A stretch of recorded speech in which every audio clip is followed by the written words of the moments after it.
Hi, it's Martin. Martin's Engine Services. Right, thought we'd have a little bit of time back on project Ride on Mower, or now Ride on Tractor. And I thought I'd start off by fixing the puncher.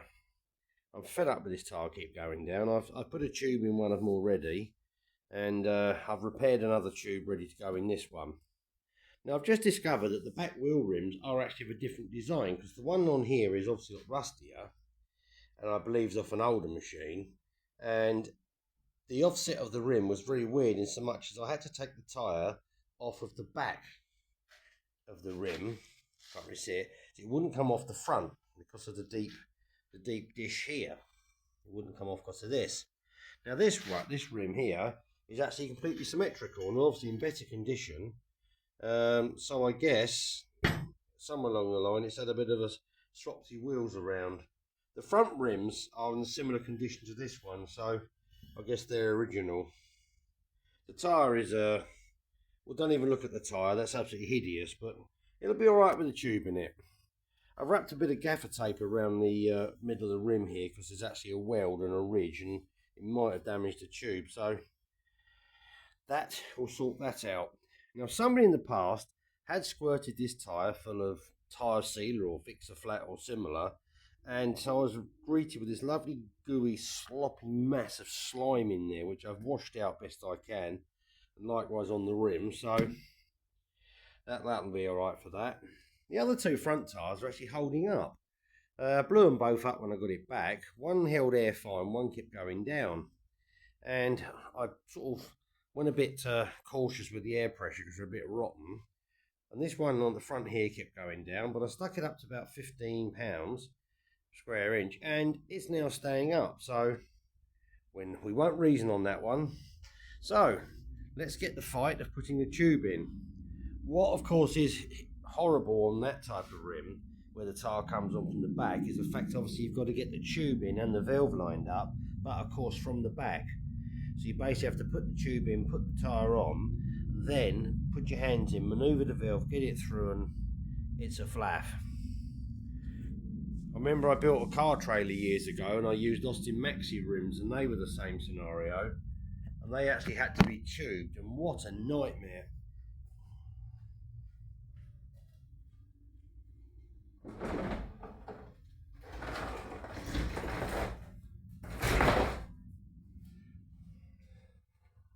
That's better, to shut the door. It's a lovely sunny day, but there's a weird glare out there today, and everything's sort of gone a bit weird.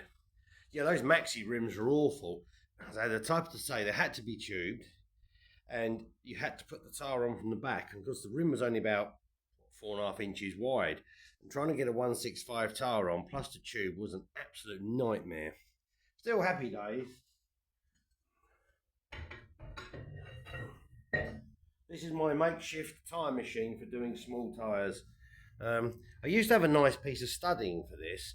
I used to put in the vise with the platen, but somebody, namely Martin, got carried away and cut it up, the piece of studding, to make something, and didn't really realise what he'd cut up. So I do tend to do that quite a lot, make things and think, oh, that looks useful. So never mind, not the end of the world. I say these tyres are pretty hideous, but they'll do for what I want to do, just push it around and see if the transmission works.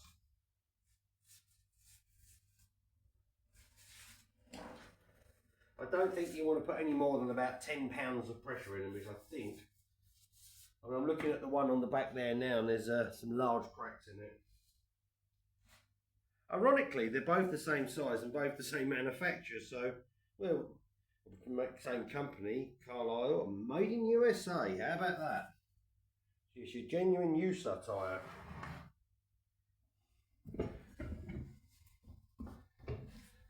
They're only two. Ooh, it's all taken off. I mean, they're only 2-ply tyres. They don't take too much getting on. But be careful they don't rip apart, I think, on the way on is the concern. They're making a few crunching sounds on the way off.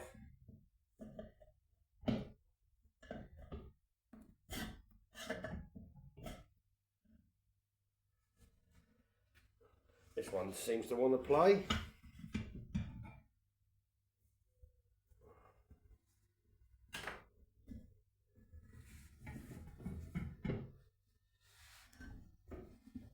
Okay.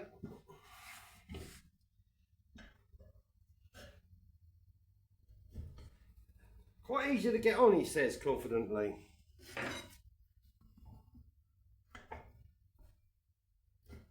There we go. I don't think we worry too much about marking up the beads. I think that's the least of its worries. In fact, the one on the other side has got a chunk missing, but we won't go into that. Now, time to stuff a tube in it.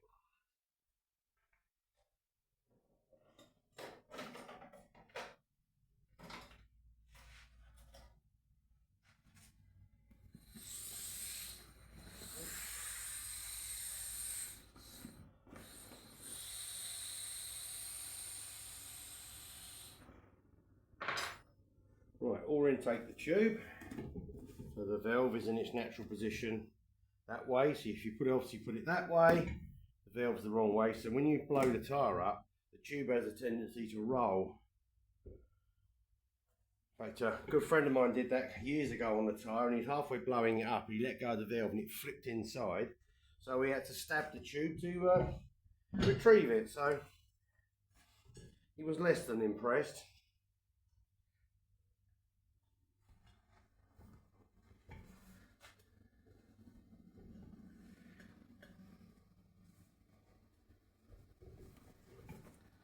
So we put the valve in once we found it. What have we done with that? Ah, there it is, with the valve tool. Just reposition a little bit there. That's it. Now stuff the valve in.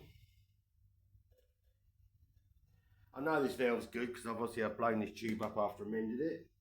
And then put something on the top of the valve to make sure it doesn't disappear in the tyre when you're putting it all together. Because that's the classic one.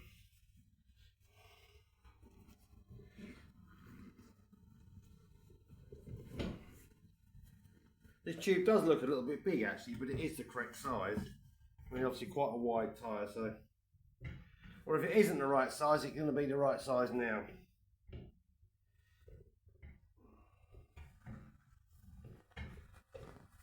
It's a fun thing to do. It's a good job you can't smell what this tyre's like inside, having had all that tyre repair stuff in. It smells absolutely foul.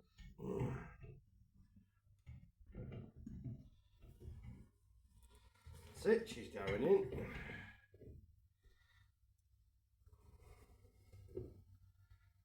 Ouch. I think we'll just have to let a bit more air out of that. It's gone a little bit too much in there.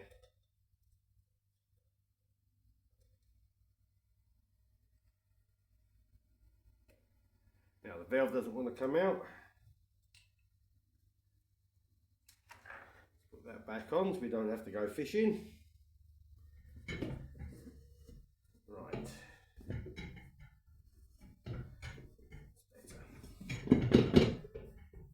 Now sit the tube down so it's now down laying the other side. It's not in the firing line. And simply refit the tyre. Most important to remember not to pinch the tube and to finish with the valve last. So if you start over here somewhere, which is you want to, because if you start here and the bead then sits down against the valve, you run the risk of damaging it. So this is a gently does it process.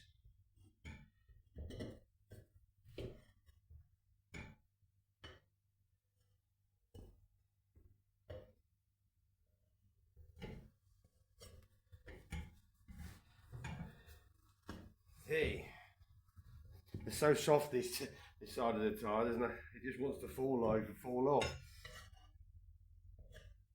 There we go. Hey, this is one of those jobs we run about 8 sets of hands.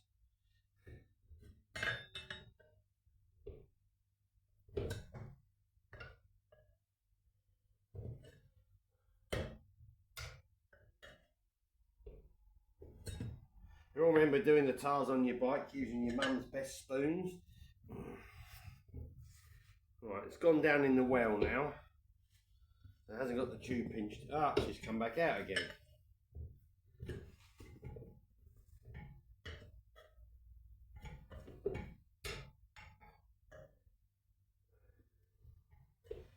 it goes.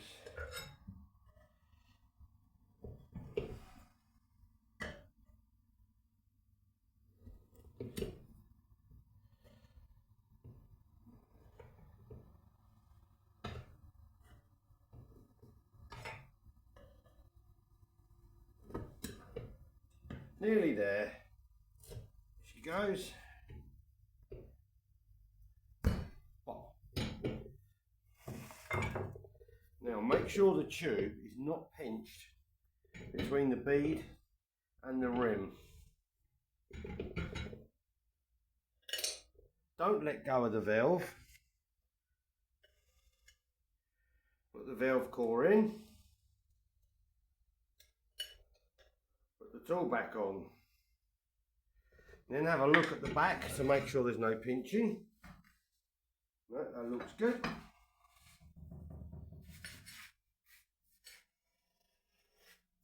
We give it all the help we can give it so we don't over pressurise it trying to pop it on the bead. Right, that is good.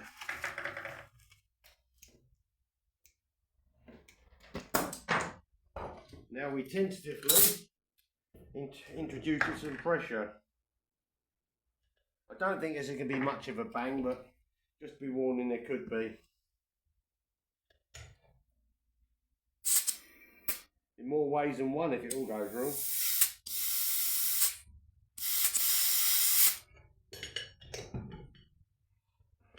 A little bit of pressure in it, wiggle the valve around to settle the tube.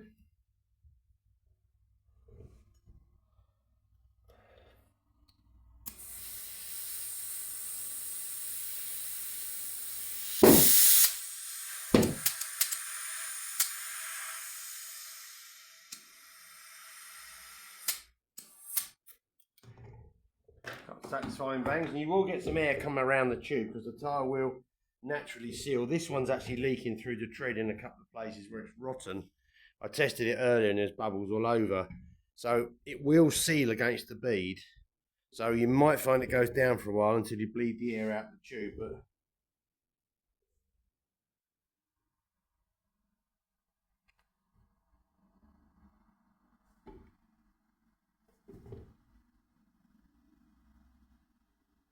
yeah, I think we're in success there. The valve doesn't appear to be leaking.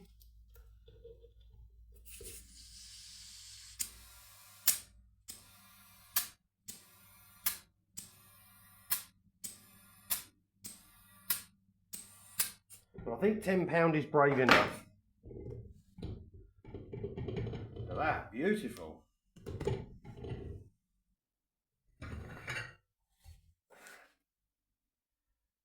Yeah, not as cracked up as it. I thought this might open up quite a lot more actually, but no, I think we've got a live one.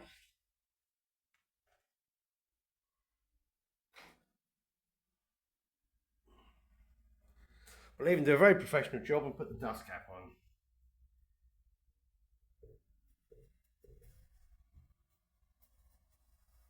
There's air bleeding out around the tube now.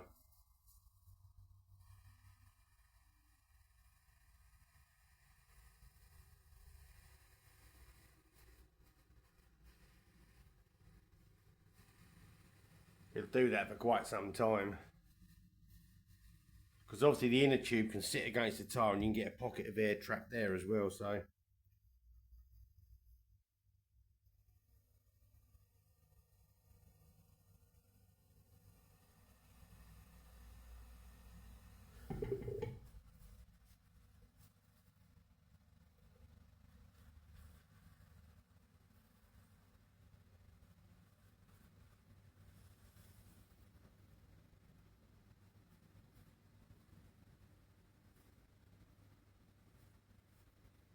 Yeah, so I might stop now. Right, okay. Well, if it goes down, we'll do it again.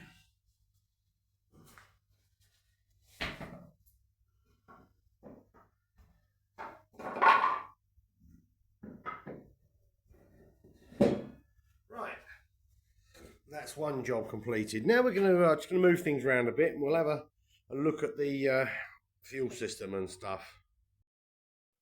Right, now on the fuel system front, something that's been puzzling me. I took the carburetor off to have a look into that. Something's been puzzling me about this pipe here on this cap, rocker cover.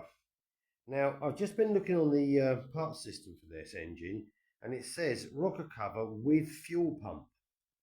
Now, I'm suspecting there may be a diaphragm type fuel pump in here, although there's only one pipe, or it may just be that that creates a vacuum. They do show a fuel pump with two pipes on, and so the mystery of all this is that this pipe from the carb just happens to want to fit perfectly like this. But how does the fuel get to that or whatever? So I was scratching my head for a while, then I remember seeing this bracket, and on the parts diagram it says bracket fuel pump mounting. So Martin thought to himself, aha, there is a separate fuel pump, and it would appear that this bolts here. But I haven't obviously got the fuel pump. I've got no fuel tank and no fuel lines. Apart from a fuel filter, I've got no other fuel system parts. It doesn't matter actually, because I'll just gravity feed it. I only want to see if the engine runs perfectly, warms up all right, etc., etc. But so I just thought, aha, that must go to the pump. I presume that this must connect to the pump somehow and creates a pulsing of a vacuum as the valve moves, and that must have a diaphragm in the pump with two valves, and that effectively pulls the fuel through. So I guess this was probably connected to the pump like this. So that bracket lives apparently here, which does answer the question of A, what does that do, and B, basically what happens with the fuel system. So I thought it might be gravity feed, but then the bottom of the tank would be about, bottom about here. And of course that's not an awful lot of gravity. Obviously if the machine's at an angle, it probably wouldn't work. So that does answer that. So that is indeed something to do with the fuel pump. I think I may have to take the valve cover off to investigate now, because curiosity's got the better of me.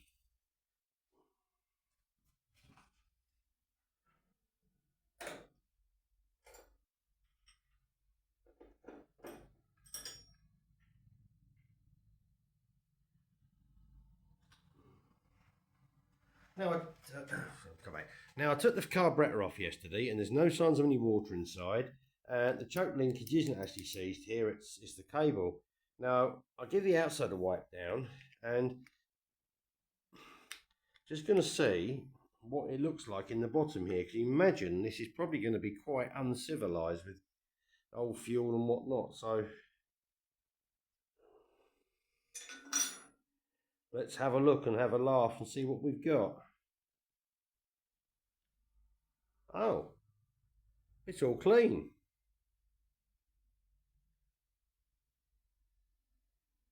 It's all spotlessly clean. It's even the jet's clean. I don't know if it'll show that. The jet's all clean inside. Oh, okay. That's interesting. Right, well, can we blow through this fuel pipe then? Well, there's a float rattling up and down inside. Yeah, there's a float rattling up and down inside. This must be some sort of mixture adjustment screw. Yeah, that's a mixture screw. It comes on a little port here. The rest of this looks fine, and in fact, the fuel in it doesn't even smell that stale, actually. Well, that is surprising. I know this does actually click, so I've heard it clicking, so I can test it because I actually can see the pintool valve in there and see if that moves. So, intriguing. What I think I'll do is just pause things for a moment, and I'll just blow some air through here and just see if the float works, and see if we can get the float working. And I'm almost tempted just to put fuel in and try it. Well, I blew through it with some air, and then the float bowl fell off, which makes life easier.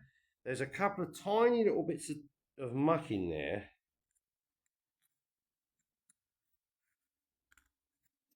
And that's it. I mean, the rest of the carburetor in there is absolutely spotlessly clean.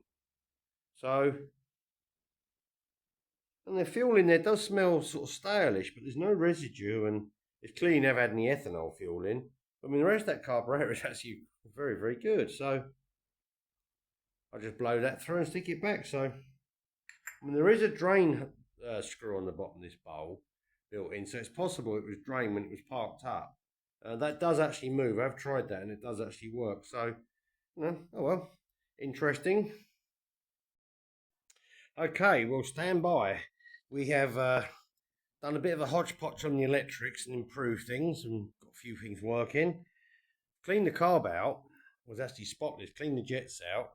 I've just connected up this high-tech fuel system and it hasn't leaked out. So, let's find out. There's going to be quite a lot of noise here because it hasn't got the exhaust on at the moment. So, actually, I'll tell you what, I'll halt things and I'll put the exhaust on. Right, that's the exhaust back on. It's only 4 bolts. Right, let's give it a go. This could be quite interesting. Ignition's on. Right, contact. And not a lot's happened. A bit of choke. Oh, look at that. Wow.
Well, how about that? That sounds really nice. There's spiders just come flying out the exhaust. There's all sorts of bugs just come crawling out of everywhere. Now their home's getting a bit warmed up. So that's a very sweet sounding engine. There'll be a lot of smoke because I put a lot of oil around the bolts and on the exhaust and sprayed all the penetrant in there. But it sounds sweet. Very sweet. Carb works. It appears that the safety switches aren't causing anything. It ran out of fuel just then, but put that back on, it's still running. So what about that?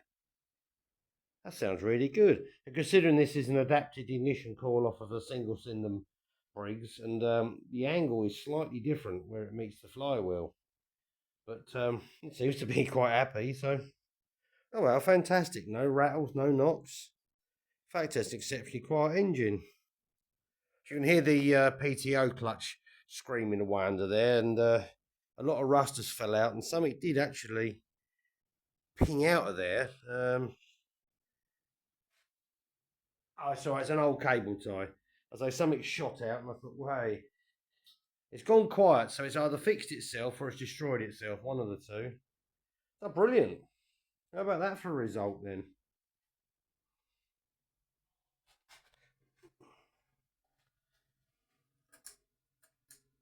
Uh-huh.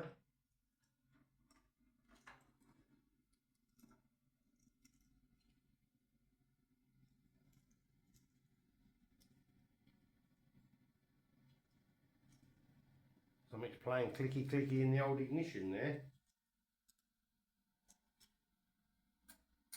Ah. Uh-huh. It is this fuse holder. It is the fuse holder. Let's bring you around a little bit for a quick look at that. Right. You're on the fuse holder here. has already got one melted fuse in. And I think I mentioned in the last video on this, this is what that's for. So obviously it's the same, oh yeah, that's pretty, yeah, I think that's wasted. I think we just put a fuse in the wire, because that's possibly why we've got no starter solenoid working. Okay, well that's good progress. We have a good running engine that sounds really sweet. It ticks over, it revs up. Didn't rev up brilliantly, but there again, it hasn't been run for ages, and so we'll give it a good warm up. Possibly need to give the carb another clean. I mean, there could be some air leaks here. They're old gaskets. You can't see a thing what Mike's pointing at. I mean, they are old gaskets. I just threw it back on. Maybe need a couple of gaskets there, and I haven't even made sure they're tight.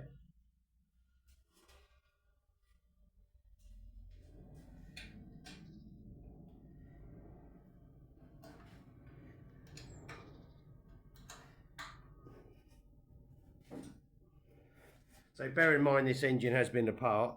Yes, this is a pulse pump in here. It's pumping air outwards. It's got a little bit of air pressure to it, so that's possible. That's what it'll be.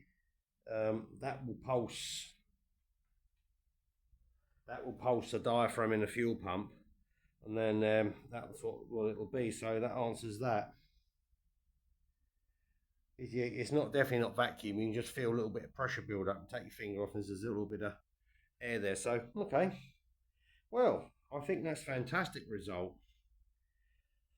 And so if any of you have caught up with Ivan from Pine Hollow and knows that he likes to mend everything wherever possible, he's a genius at no parts required.